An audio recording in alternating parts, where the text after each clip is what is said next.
नमस्कार, India daily के special show में आप सभी का स्वागत है। आपके साथ मैं हूं किरण। नमस्कार, आपके साथ मैं हूं मीनाक्षी। रजत, 3 के सवाल में आखिरकार आज क्या कुछ खास होने वाला है अरावली की पहाड़ियों को लेकर के, बताएंगे आप।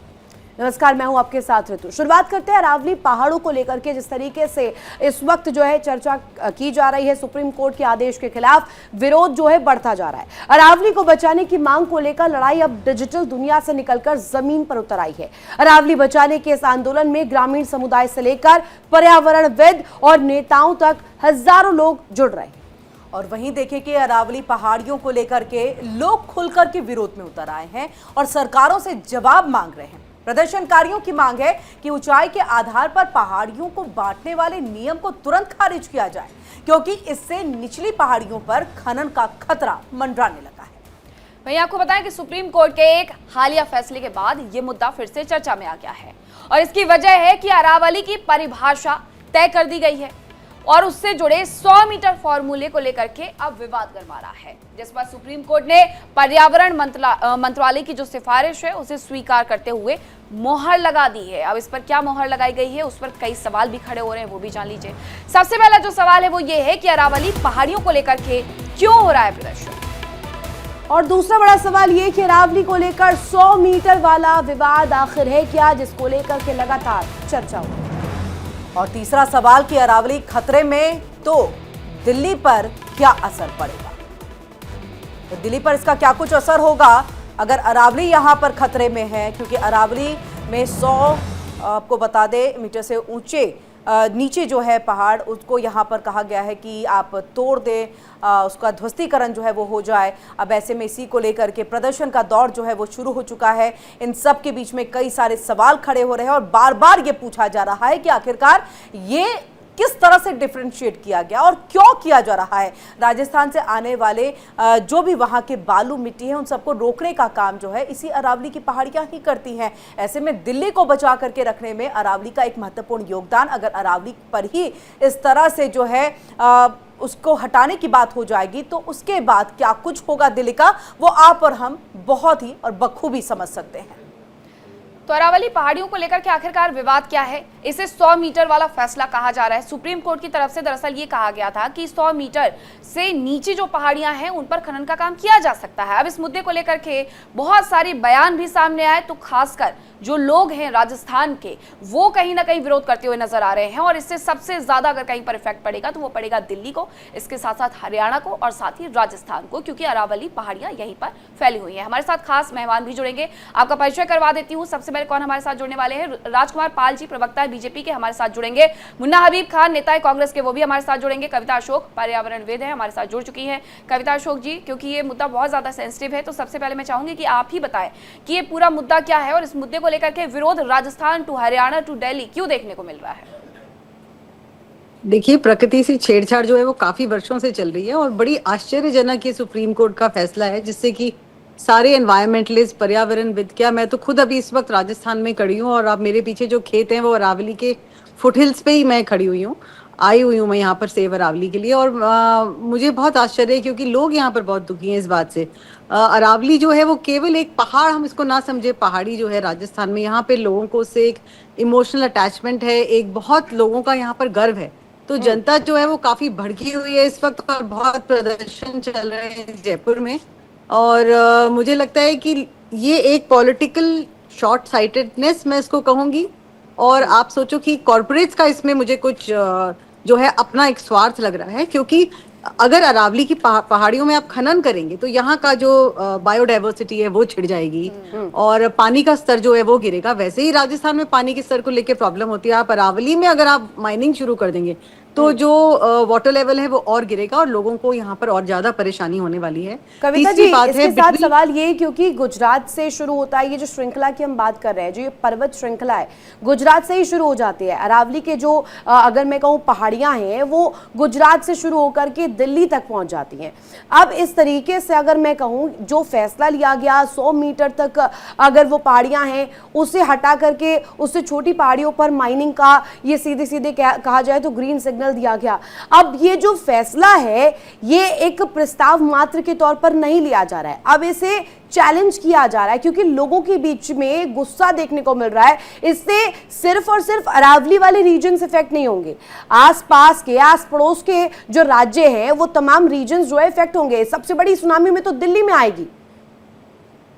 बिल्कुल, देखिए मैं खुद दिल्ली रहती हूँ और आप समझिए दिल्ली का AQI जो है सब जानते हैं कि 500, 600, 700 चल रहा है, वहां इतना एकदम चोक हो रही है पूरी दिल्ली और NCR भी चोक हो रहा है। तो अगर आप सोचो अरावली को हम माने कि एक बैरियर है, एक नेचुरल बैरियर है और जिसका जो थार का प्रदूषण है और डस्ट स्टॉर्म्स हैं वो जब उड़कर दिल्ली पहुंचेंगे, बीच में कोई दीवार नहीं, बीच में कोई बैरियर नहीं रहेगा प्रकृति का, तो दिल्ली का प्रदूषण हरियाणा, गुजरात, राजस्थान ये सब जो है धूल मिट्टी होगा। ये इस बात को जो है हम इग्नोर नहीं कर सकते, ये बहुत बड़ी बात है। उसका जो साइड इफेक्ट होगा उसके बारे में हम सब जानते हैं और यही हम जानना भी रामकुमार पाल जी से चाहेंगे। बहुत बहुत स्वागत है हमारी इस चर्चा में। बीजेपी के प्रवक्ता हैं रामकुमार पाल जी, आखिरकार ये फैसला लिया क्यों गया? केवल ये सवाल हमारा नहीं है, हर किसी का है, देश की जनता जानना चाह रही है, पूछ रही है। देखिए समस्याओं से मुंह नहीं मोड़ेंगे, लेकिन देखिए 2010 में गहलोत सरकार ने किया था, सुप्रीम कोर्ट ने ऑर्डर किया था कि इसको आप जांच करिए। फिर इस सरकार ने, भूपेंद्र यादव ने अभी 2 दिन पहले सारी बातों का स्पष्टीकरण दिया और उसमें उन्होंने लिखा कि 100 मीटर के ऊपर पर्वत रहता है। अभी ये सुप्रीम कोर्ट के आदेश से हुआ है, लेकिन हाँ भारत सरकार ने उसमें 100 मीटर तक की जो लिमिट थी वो लिखी है, तब जाके सुप्रीम कोर्ट ने आदेश किए। तो अगर 93% ये 100 मीटर से कम वाले पहाड़ों को हटा देंगे तो बचेगा क्या? देखिए 100 मीटर तक का पहले से रोड, रास्ते, पब्लिक जनता यूज के लिए जो भी सिस्टम है, पहले भी आदेश था, पहले से सब होते आए फॉरेस्ट के लिए सब कुछ। पर आप विकास के नाम पर इसे एक प्रकृति के विरुद्ध लड़ाई के तौर पर तो नहीं पेश कर सकते ना। लोग इसे एक लड़ाई देख रहे हैं, पर्यावरण के साथ छेड़छाड़ देख रहे हैं। आप करिए जितना विकास करना है, लेकिन इसके लिए आप पहाड़ों को थोड़ी बलि चढ़ा देंगे, इससे लोगों की जिंदगी पर इफेक्ट पड़ेगा ना। रामकुमार पाल जी, इसकी गंभीरता को भी तो समझिए। आप समझिए अरावली जो है वो छोटी पहाड़ियां हैं, चोटियां जो अब अगर आप कैलकुलेट करें, एक आंकड़ा भी सामने आया था जिसमें ये कहा गया कि राजस्थान में तो कहा गया कि 814 चोटियों को छोड़ करके सभी जो चोटियां हैं वो 100 मीटर से नीचे है, तो यानी कि सभी को आप माइनिंग के दायरे में ला देंगे क्या आप? देखिए अब सुप्रीम कोर्ट का ऑर्डर जरूर हुआ है, पर भूपेंद्र यादव ने स्पष्ट किया कि अभी तक हमने किसी को टेंडर वगैरह दिया नहीं है और ऑब्जर्वेशन में ही है सुप्रीम कोर्ट का आदेश। देखिए रामकुमार पाल जी, जैसा आप कह रहे हैं ना कि सरकार की तरफ से ये कहा गया है कि अभी तक हमने माइनिंग के लिए किसी को पट्टे जारी नहीं किए हैं, लेकिन एक पूरा रास्ता तो कहीं ना कहीं खोल दिया है कि आइए, और माइनिंग जो पहले से क्योंकि होती रही है, अरावली में ऐसा तो है नहीं है कि माइनिंग पहले नहीं होती थी, लेकिन अब उन पहाड़ों को भी माइनिंग के दायरे में लाया जा रहा है ना रामकुमार पाल जी, जिन्हें सेव करने की कोशिश की जाती थी। अगर वो 99 मीटर के हैं तो उसे इसलिए गिरा देना चाहिए, वहां पर माइनिंग इसलिए हो जाना चाहिए क्योंकि वो 100 मीटर के आंकड़े को नहीं छूते हैं। ठीक है मुन्ना हबीब खान जी, कहीं ना कहीं इस पूरे मुद्दे को लेकर के जैसे बात निकल करके सामने आती है कि कांग्रेस की सरकारों ने भी पूर्व में खूब दखल दिया था। अभी आपने सुना होगा रामकुमार पाल जी क्या कह रहे हैं कि अशोक गहलोत की तरफ से भी इस पूरे मुद्दे को उठाया गया था, तो तब अगर दिक्कत नहीं थी तो अब फिर क्यों दिक्कत हो रही है, लोग ये पूछ रहे हैं। देखिए बिल्कुल सरल तरीके से समझने की जरूरत है। मैं शुरुआत एक शेर के साथ करना चाहूंगा कि इतना तो सब्र रखो कि इश्क बेहुदा ना हो जाए, इतना तो सब्र रखो कि इश्क बेहुदा ना हो जाए, खुदा महबूब बन जाए महबूब खुदा ना बने।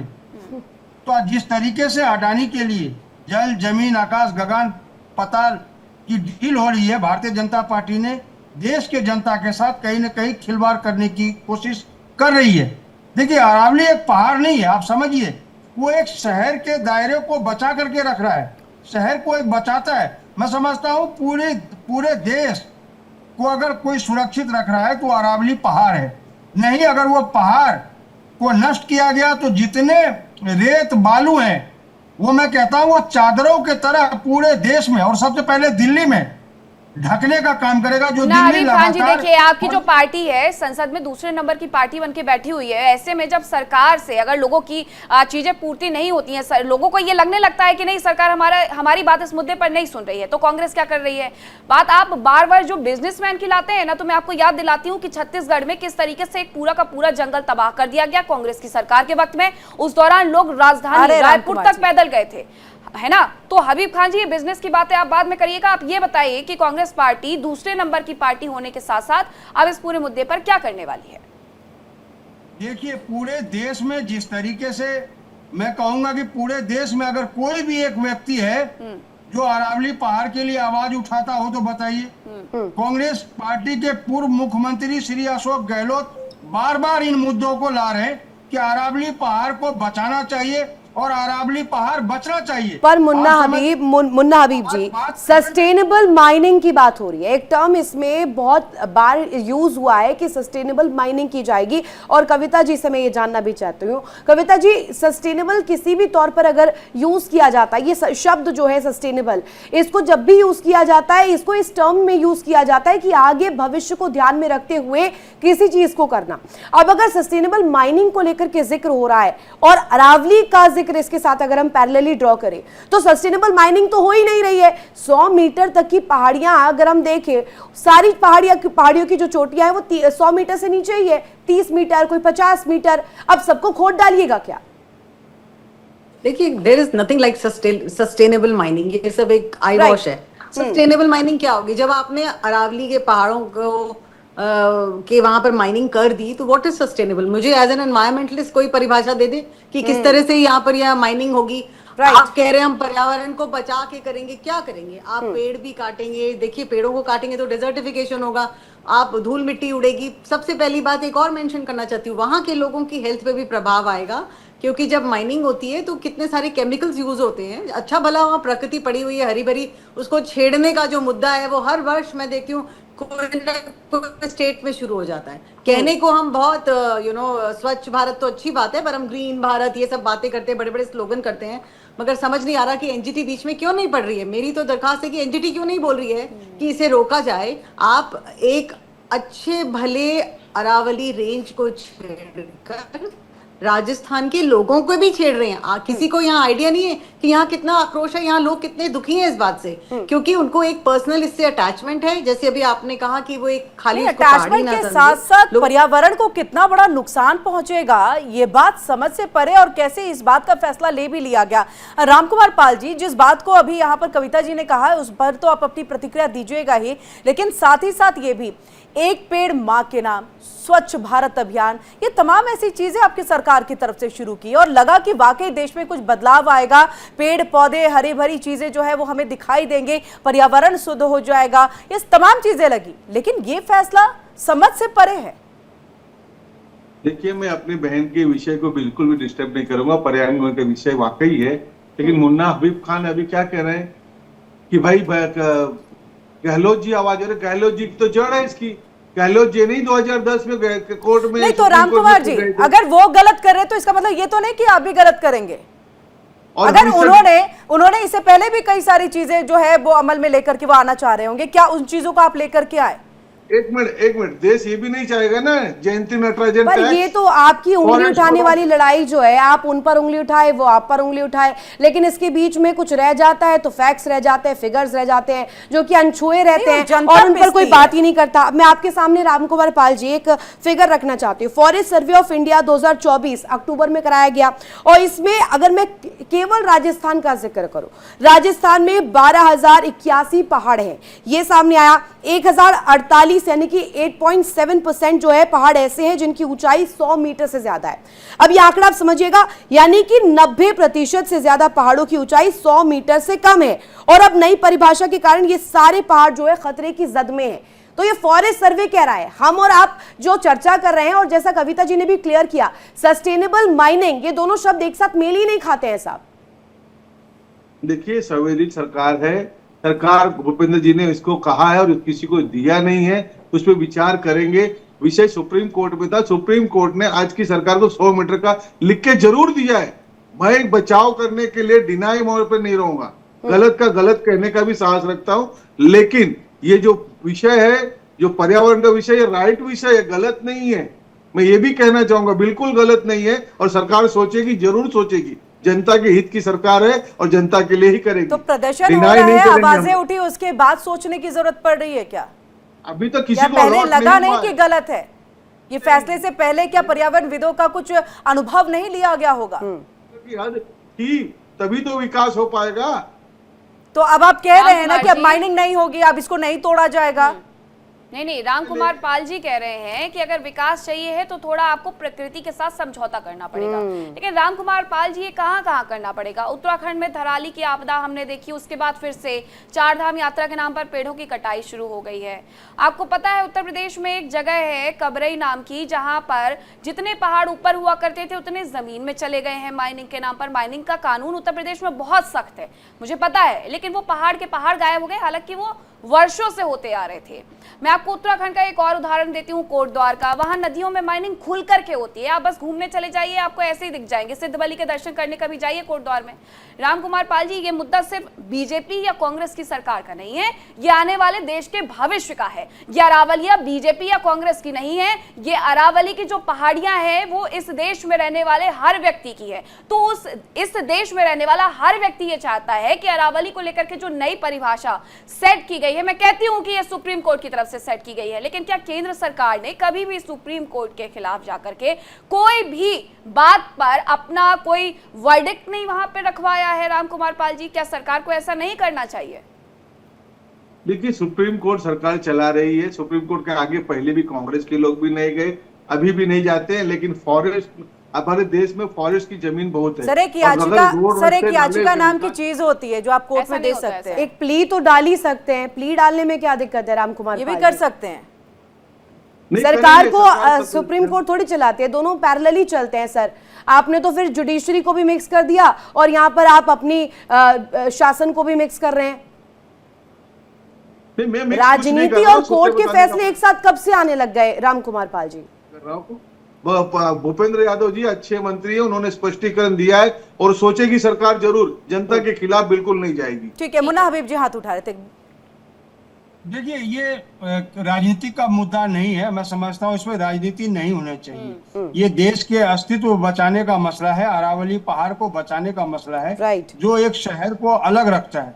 एक मैं समझता हूँ देश के कई हिस्सों को वो किसी प्रदूषण से, किसी मुसीबत से वो बचा के रखता है। अरावली एक पहाड़ी नहीं है, वो पानी को भी संरक्षण करने का काम कर रहा है। तो ऐसे कि अरावली का जिक्र बीजेपी या कांग्रेस से जोड़ करके हो ही नहीं सकता है। अरावली का जिक्र हिंदुस्तान के हर व्यक्ति से जोड़ करके होना चाहिए, क्योंकि हवा, पानी, जब ये चीजें मिलती हैं तो फिर ये नहीं देखा जाता है कि वो किस पार्टी का है, किस समुदाय का है, वो सबको मिलता है। कविता अशोक जी, अब देखिए, अगर मैं विकास की बात करती हूँ, और अभी क्योंकि राम कुमार जी ने ये विकास की बात कही कि विकास भी चाहिए, तो पैरेलल कैसे चीजें हो पाएंगी? लेकिन फिर तो हमें चाइना से सीखना चाहिए, वो किस तरीके से डेवलपमेंट करते हैं। और उनके यहाँ तो जंगल इस तरीके से काट दिए गए कि अब उन्हें जिन बिल्डिंगों में रहते हैं वहां पर उन्हें जंगल उगाने पड़ रहे हैं। तो हम आने वाले वक्त में इस तरीके से ना हो जाए, क्योंकि भारत की संस्कृति तो हमेशा प्रकृति के करीब रही है, प्रकृति के इर्द गिर्द रही है। तो हम ऐसे में कोई भी कैसे बर्दाश्त कर लेगा कि आप एक परिभाषा सेट करिए और उसके बाद माइनिंग का खुला पट्टा दे दीजिए? कविता जी 10 सेकंड जी जी, कविता जी बोलेंगे, उसके बाद पेड़ लगाइए। हाँ जी, मैं कह रही हूँ, एक तरफ तो हम कहते हैं कि पेड़ लगाइए, है ना, हरियाली रखिए, और हम कूड़ा ना फैलाएं। आप जब माइनिंग करोगे अरावली में, तो आप तो बस्ती बसाओगे सबसे पहले वहां। देखो, लोग तो आएंगे वहां, मजदूर होंगे, जेसीबी आएंगी, सब काम होगा, तो आप तो वहां पर वो उसको पहाड़ को उजाड़ कर, देखो कहने की बात है, 2-4 साल के बाद तो वहां बस्ती बसेगी ही बसेगी वहां पर। मैं आज आपको बता रही हूँ, आप लिखित में ले लो, 2-4 साल के बाद वहां पर आपको डेवलपमेंट पूरा दिखने लगेगा। छोटे छोटे घर भी बनेंगे, देखना, बिल्डिंग भी बनेगी, क्योंकि ये जो है सिर्फ अरावली को छेड़छाड़ नहीं हो रही है, इसके पीछे कोई ना कोई कॉर्पोरेट जरूर है जिसको वहां पर कविता जी, एक सवाल मेरा, आप एनवायरमेंटलिस्ट के तौर पर जरा इसको सोच करके थोड़ा पॉइंटर्स रखिएगा। मैं आपसे जानना चाहती हूँ, अगर आने वाले समय में ये पहाड़ खत्म हो जाते हैं, अगर एक कंडीशन मैं यहाँ पर पेश करूँ, तो ऐसी कंडीशन में उत्तर भारत का क्या होगा? क्योंकि हम देखते हैं ये तो बड़े बड़े राज्यों को कनेक्ट करती है ना मैम। एक गुजरात हो गया, एक तरफ राजस्थान हो गया, उत्तर भारत के आप राज्य ले लीजिए, पंजाब, हरियाणा, दिल्ली, सभी को जोड़ती है। असर क्या पड़ने वाला है उत्तर भारत पर? देखो, पहली बात तो है कि अरावली को, जैसे मैंने शुरू में ही कहा था, कि इसे हम एक बैरियर मानते हैं, राइट, जो डस्ट, धूल जो थार डेजर्ट से, रेगिस्तान से उठती है ना, गर्मियों में जब जबरदस्त चलती है, लू चलती है, जब हवाएं उड़ती हैं, तो ये नॉर्थ इंडिया के लिए एक दीवार का काम करती है, ये उसे रोकती है। जब अरावली को हम छेड़छाड़ करेंगे या हम माइनिंग करेंगे या छोटी पहाड़ियां जब स्पष्ट रूप से हट जाएंगी, तो आप ये सोचो कि जो जितनी भी धूल मिट्टी और ये थार से जो उठेगा रेता, वो सब सीधा नॉर्थ इंडिया जाएगा और उसमें फिर दिल्ली, हरियाणा और ये यूपी तक जो भी नॉर्थ इंडिया का पार्ट है वहां पर घनघोर जो है प्रदूषण और फैलेगा। तो मैं ये सोच रही हूँ कि जब दिल्ली में AQI इतना भयंकर है कि इस साल तो सांस ही नहीं आ रही है और लोग मास्क क्या लगा के भी घर से बाहर नहीं निकल पा रहे हैं, स्कूल बंद है, काम बंद है, गाड़ियां बंद है, इकोनॉमी को ठप पड़ा हुआ है, तो उसके बीच में हम अगर इसको और बढ़ाएंगे तो अगले वर्ष तक तो मुझे लगता है दिल्ली बिल्कुल ऐसी हो जाएगी कि जैसे कि कोविड के टाइम पे थी कि घर से आप निकलिए ही मत। तो ये पर्यावरण का पूरा जो बिल्कुल, और मुझे जो आपके पीछे की खूबसूरती दिखाई दे रही है, आप अरावली के ही पास में, जैसे आपने शुरुआत में जिक्र किया, शायद वो खूबसूरती दिखाई नहीं देगी। मुन्ना हबीब जी कुछ कहना चाह रहे, अपनी बात को कंप्लीट करिए। मैं ये कहना चाह रहा हूँ कि अरावली पहाड़ को नष्ट करने के बाद का जो नुकसान है, मैं चाहता हूँ एक बार मैं आपके चैनल के माध्यम से दर्शकों को बता दूं। देखिए, अभी हमारी बहन ने कहा कि धूल डस्ट, बहुत ही अच्छी बात की उसने। ये धूल और डस्ट सीधा हिमालय पर्वत पे जाएगा और वहां पे काफी बारिश, पानी निकलने की संभावनाएं बढ़ जाएगी। और जो उत्तर भारत, जो हमारे कई राज्य हैं, जैसे उत्तर प्रदेश हो गया, बिहार हो गया, आसाम हो गया, जो बाढ़ से हमेशा से प्रभावित रहा है, उन पे 100% खतरा और मंडराना शुरू हो जाएगा। तो मैं समझता हूँ सरकार को समझना चाहिए कि उस एक पहाड़ की वजह से आपके कई राज्य के लोग, और मेरी नजर से तो सरकार के साथ साथ हर एक व्यक्ति को समझना चाहिए, ये हम सबकी जिम्मेदारी है। पर्यावरण किसी एक व्यक्ति का नहीं या सरकार का ही केवल नहीं, हर एक व्यक्ति का है जो शायद इस वक्त एग्जिस्ट करता है, पूरी दुनिया में है, वो कहीं ना कहीं इसके लिए बहुत जिम्मेदार है। अगर आपके फंडामेंटल राइट्स की बात करते हैं तो ड्यूटीज भी उसके साथ साथ पैरेलली आ जाती है। राम कुमार पाल जी, आपसे मेरा सवाल है, हम जब ये श्रृंखला का जिक्र करते हैं, अरावली को लेकर जब भी हम बात करते हैं, इस वक्त सेव अरावली करके जो मुहिम छिड़ी हुई है, बड़े आरोप आप पर लगाए जा रहे हैं, बीजेपी पर लगाए जा रहे हैं कि आपकी सरकार है, आपकी केंद्र में भी सरकार है, लेकिन अब क्या माना जाए, क्योंकि अब तो ये रोष देख रहे हैं, गुस्सा देख रहे हैं, आगे आपकी पार्टी इसको लेकर के क्या कदम उठाने वाली है? क्या इसको लेकर के आप प्ली डालने वाले हैं? सुप्रीम कोर्ट की तरफ से जो फैसला आया है उसके नजर से आप क्या करने वाले हैं? देखिए, सुप्रीम कोर्ट में तो हमने ही लिख के दिया 100 मीटर तक का। हम ये अपील करेंगे सरकार से, साथ में पर्यावरण प्रेमी मैं भी हूँ, पर्यावरण दुश्मन नहीं हूँ, तो जो ये है विषय पे जनता से मिलके आपको रोड, रस्ते, नाले, नदी को लगते उतना ही करिए, बाकी उस अरावली पर्वत को बिल्कुल नष्ट न करिए। 3 प्रदेशों का मामला है, मैं मान्य करता हूँ इस चीज को, इसको डिनाई नहीं करता हूँ, और भूपेंद्र यादव से अपील करता हूँ कि आप वहां के लोगों से मिलकर एक कार्य को करिए, किसी का विद्रोह न होने पाए। तो आप ये अपना पर्सनल वक्तव्य दे रहे हैं या पार्टी के लाइन पर इस चीज को, क्योंकि स्पोक्स पर्सन है, लेकिन आप बार बार मैं मानता हूं, मैं पर्यावरण को समझता हूं, ये तमाम बातें भी कह रहे हैं, तो हम चाहेंगे इसका भी। डिबेट सुना था, उनके प्रेस कॉन्फ्रेंस भी सुनी थी, उन्होंने डायरेक्टली अलाउड किसी को नहीं किया, उससे पहले सोचे और वहां के लोगों की राय जरूर ले। मुझे लगता है कविता अशोक जी, अभी ये जो मुद्दा है इतनी जल्दी समाप्त नहीं होने वाला है, क्योंकि भारत की जनता एक मुद्दे पर एक साथ खड़ी हुई नजर आती है। अरावली की पहाड़ियों का जब भी जिक्र अब हो रहा है तो उसको लेकर के अब कविता अशोक जी, जैसे कि आपने पहले भी कहा कि यहाँ पर कुछ ही वक्त में अगर ये सब कुछ परिभाषित मान लिया जाता है, उसके बाद कुछ ही वक्त में यहाँ पर विकास के नाम पर कहीं ना कहीं कमरे बना दिए जाएंगे, लोग रहने लगेंगे, बसावट शुरू हो जाएगी। तो कविता अशोक जी, ऐसे क्या धीरे धीरे आने वाले वक्त में भारत की धरती से जंगल क्या गायब ही होने वाले हैं? हमारा ये कहता है कि फॉरेस्ट एरिया जो है इंडिया का, भारत का बढ़ रहा है, क्योंकि मैं भी पढ़ती हूँ, इतना था, इतना हुआ, ये प्लांटेशन हुई, ये ग्रीन वॉल है जो बिल्कुल हजारों किलोमीटर से बनी है और वहाँ बहुत पेड़ पौधे हैं, नेशनल हाईवे पे भी बहुत प्लांटेशन है, सब देख रहे हैं।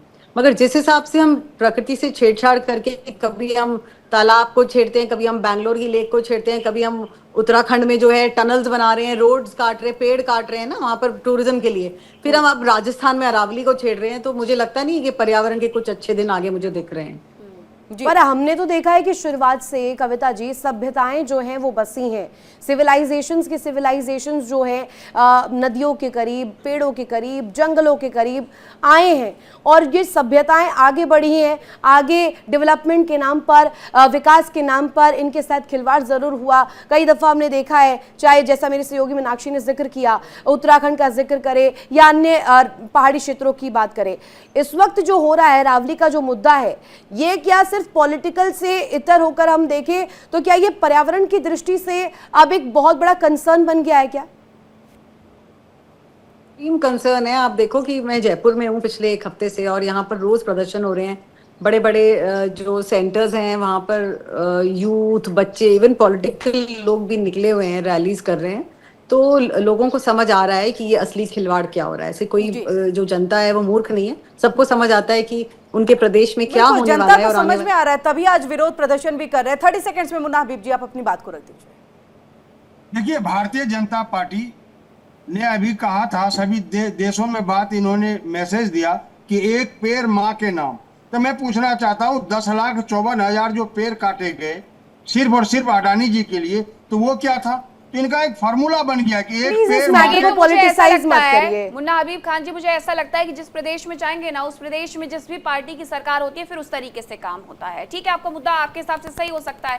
फिर आपको हसदेव जंगल, छत्तीसगढ़ में भी ये तमाम चीजें याद रखनी चाहिए थी, किस तरीके से जंगल चौपट किया गया, किससे बिजनेस दिया गया। मुन्ना हबीब खान जी बहुत अच्छे से आप जानते हैं, क्योंकि आपकी ही वहां पर सरकार थी। बहुत धन्यवाद आप सभी का इस चर्चा में शामिल होने के लिए, हिस्सा बनने के लिए। लेकिन सच यही है कि अरावली की पहाड़ियों को बचाना है और इसके लिए मुहिम छेड़ दी गई है। आपको भी जागरूक होना पड़ेगा।